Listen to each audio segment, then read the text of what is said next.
سے چھینا گیا. آج یہ سب ہماری بہنوں سے چھینا گیا. اگر یہ مجلسیں نہ ہوتی ہمارا قرآن سے کہاں رابطہ ہوتا؟ اسی کے صدقے کم سے کم قرآن کی آواز ہمارے کانوں پر ٹکراتی ہے. اور ہم بھی اس وقت آتے ہیں جب مولانا صاحب منبر پر بیٹھتے ہیں, اور بہت سارے لوگ اس وقت مجلس میں آتے ہیں جب مولانا مسائل پر ہوتے ہیں. بہت سارے لوگ کہتے ہیں بھائی جب مجلس ختم ہو تبرک بانٹنا شروع ہو جائے اس وقت کیا ہمیں بتا دینا, تب آتے ہیں. ابھی وہ سمجھتے تبرک صرف وہ ہے جو کھانے کی صورت میں ہے, وہ اہل بیت کے فضائل کو ابھی تبرک نہیں سمجھتے. سبحان اللہ سبحان اللہ. سب سے بڑا تبرک ہماری مجلس میں ایک قطرہ پانی بھی نہ بٹے پھر بھی ہماری مجلس بغیر تبرک کے نہیں ہوتی ہے. یہ آپ کی دین کا فرق ہے. آپ کھانے کو تبرک سمجھتے ہیں یا اہل بیت کی سیرت کو تبرک سمجھتے ہیں؟ یہ آپ کی دین کا فرق ہے.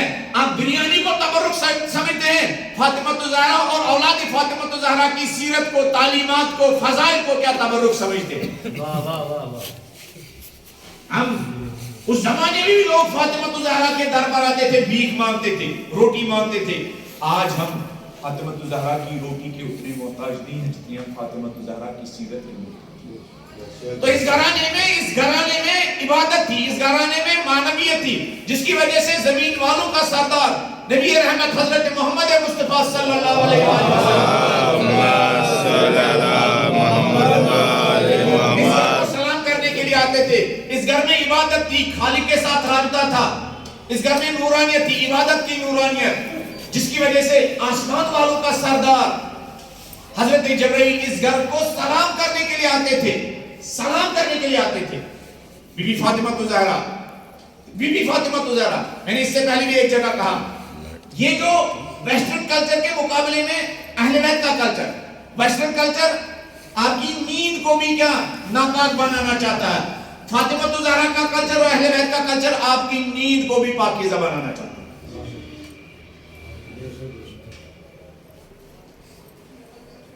بی بی فاطمہ الزہرا کا بیان, فاطمی گھرانے کی راتیں, فاطمی گھرانے کے دن, فاطمی گھرانے کی صبح, فاطمی گھرانے کے شب و روز, فاطمی گھرانے میں سونے کا انداز, فاطمی گھرانے میں جینے کا انداز, فاطمی گھرانے میں کام کرنے کا انداز, فاطمی گھرانے میں ایک دوسرے کے ساتھ کیا ریلیشن کا انداز.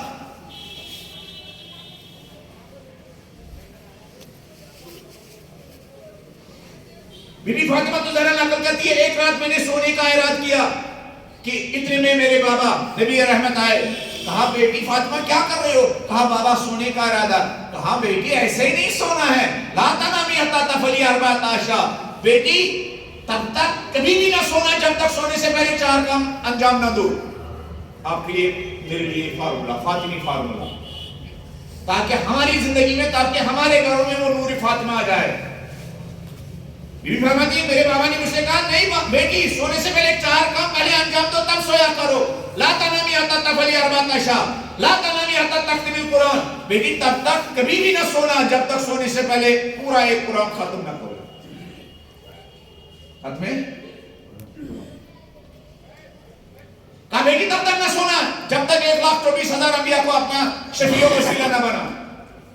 کہا بیٹی تب تک نہ سونا جب تک تمام مومنین و مومنات کو اپنے سے راضی نہ کرنا. کہا بیٹی تب تک نہ سونا جب تک حج و عمرہ بجا نہ لانا.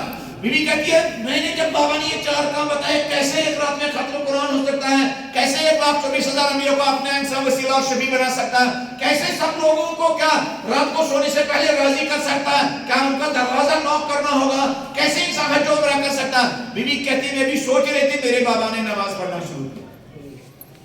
اہل بیت کے گھرانے میں کر کے بچوں کی تربیت کی جاتی ہے. اہل بیت کے گھرانے میں کر کے بچوں کی عبادت کی جاتی تھی, جیسے ہم کیا کہہ کے تربیت کرنا چاہتے. یہ تو فرق ہے اہل بیت کا اور ہمارا. بیر فرماتی میں منتظر ہی, میرے بابا نے 2 رکعت نماز ختم کی. میں نے کہا بابا آپ یہ 4 چیزیں وہ بتائی جن پر عمل کرنا مشکل ہے, انجام دینا مشکل ہے. کیسے آدمی ختم قرآن کرے سونے سے پہلے, کیسے 1,24,000 انبیاء کو شفیع بنائے, کیسے سب لوگوں کو راضی کرنے کے بعد آدمی کیا سو جائے. 20 لوگ میرے پڑوسی ہو, میں ان کے دروازے پر جاؤں, فلانی میں سونے کا ارادہ کرتا ہوں, فلانی میں سونے کا ارادہ کرتی ہوں, مجھے معاف کرنا, مجھ سے راضی ہو جانا. ہاں کیسے میں حج و عمرہ کروں. کہا بیٹی سنو, آپ کے لیے کہا بیٹی اگر تم نے سونے سے پہلے 3 مرتبہ سورہ قل هو اللہ احد کی تلاوت کی گویا تم نے ختم قرآن کیا. اس انسان کی نیند کتنی پاکیزہ نیند ہوگی جو قرآن کی تلاوت کرتے کرتے سو جائے. اب دیکھیں اہل بیت کا ہماری راتوں کے لیے پروگرام اور ویسٹرن کلچر کا ہمارے راتوں کے لیے پروگرام. اہل بیت کا پروگرام کہ سونے سے پہلے بھی اپنی روح کو قرآن کی تلاوت کے ذریعے ریچارج کرو, اور ویسٹرن کلچر یہ کہ نہیں سونے سے پہلے بھی 4-5 گندگیاں دیکھ کر کیا سو جاؤ. اہل بیت کے کلچر کو فالو کرنے والا رات بھر فرشتوں کے ساتھ بات کرے گا, اور ویسٹرن کلچر کے مطابق گندگی کے حالت میں سونے والا رات بھر شیطان کے ساتھ ڈانس کرتا ہے. کچھ لوگوں کو فرشتوں اور انبیاء کی عنایت ملے گی, کچھ لوگوں کو شیطان کا سپورٹ ملتا رہے گا, ہے نا. اور پھر آدمی قرآن کی تلاوت کرنے کے بعد سو جائے, وہ آدمی صبح اول وقت نہ اٹھے, اس کی نیند اس کی نیند بھی اس کو اہل بیت کی عنایتیں شامل حال ہوں گی. کبھی ابھی ہمیں تعجب ہوتا نا کہ فلان عالم, ارے امام زمانہ کو دیکھا, اہل بیت کو دیکھا. آپ اپنے شب و روز کو اہل بیت کی زندگی کے مطابق بسر کیجئے تو دن میں کیا رات کے اندھیرے میں بھی آپ کو اہل بیت علیہ السلام کی عنایتیں شامل حال ہوں گی. کہا جب رات کو سونے سے پہلے قرآن کی تلاوت, اور وہ نسل کتنی پاکیزہ نسل ہوگی جس کے ماں باپ نے سونے سے پہلے قرآن کی تلاوت کی.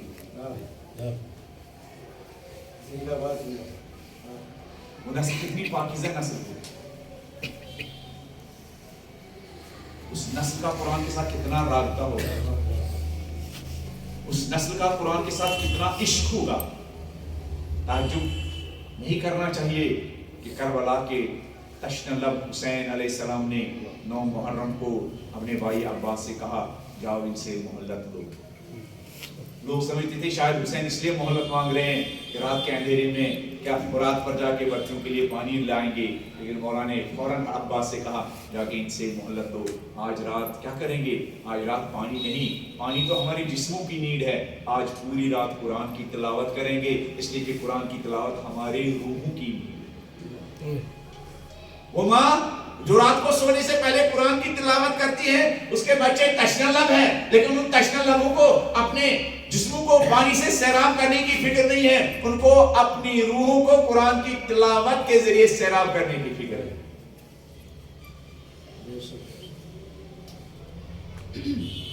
کہا بابا چلیے تو سمجھ میں آ گیا, 3 مرتبہ قل هو اللہ احد, 1 منٹ میں آدمی 3 مرتبہ سورہ قل هو اللہ احد کی تلاوت کرتا. ہماری زندگی کی کتنی مشکلات اسی فارمولے پر عمل کرنے سے حل ہوئی. کہا بابا 1,24,000 انبیاء کو کیسے شفیع بنا سکتا ہوں.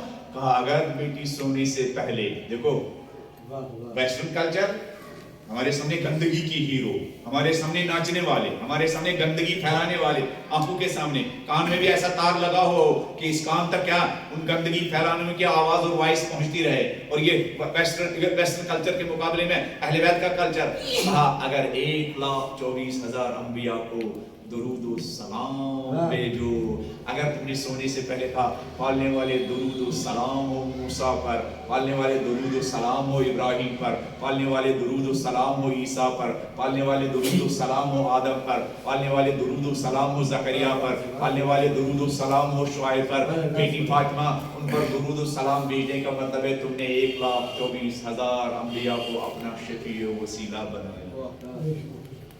ایک وہ کلچر کہ سونے سے پہلے گندگی اپنی آنکھوں کے سامنے ہو, ایک کلچر انسان کے آنکھوں کے سامنے پاکیزگی کے عظیم کردار اور عظیم ہیرو آنکھوں کے سامنے. دونوں لوگوں کی نیند میں کتنا فرق ہوگا. ایک آدمی آنکھوں کے سامنے گندگی کے کیریکٹر لاتا ہے, ایک آدمی پاکیزگی کے کیریکٹر لاتا ہے, کتنے دونوں کی نیندوں میں کتنا فرق ہوگا.